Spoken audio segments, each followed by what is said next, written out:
జై శ్రీరామ్, భారత్ మాతాకి జై.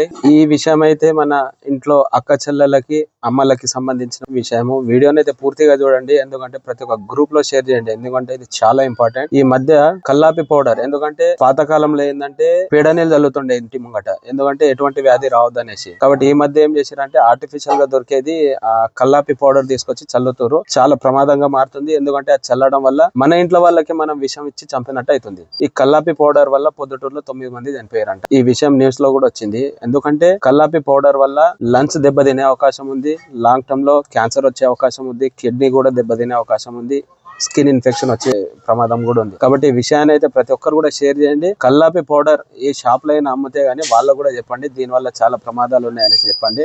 కల్లాపి పౌడర్ అయితే చల్లకండక్క, ఎందుకంటే పండుగలు వస్తున్నాయి. హైదరాబాద్ లో అయితే మాక్సిమం సీసీ రోడ్లే ఉన్నాయి, అందరు తీసుకొచ్చి అదే చల్లుతారు. కాబట్టి వీలైతే కొంచెం పేడ తీసుకొచ్చి కొంచెం నీళ్ళు దాంట్లో వేసి ముగ్గేయండి, కానీ కల్లాపి పౌడర్ తీసుకొచ్చి మాత్రం చేసే ప్రయత్నం చేయకండి. దాని వల్ల చాలా ప్రమాదం వస్తుంది. కల్లాపి పౌడర్ వల్ల పొద్దుటూరులో 9 మంది చనిపోయారు. కాబట్టి విషయాన్ని అయితే షేర్ చేయండి, ప్రతి ఒక్క గ్రూప్ లో కూడా ఫార్వర్డ్ చేయండి. జై శ్రీరామ్, భారత్ మాతాకి జై.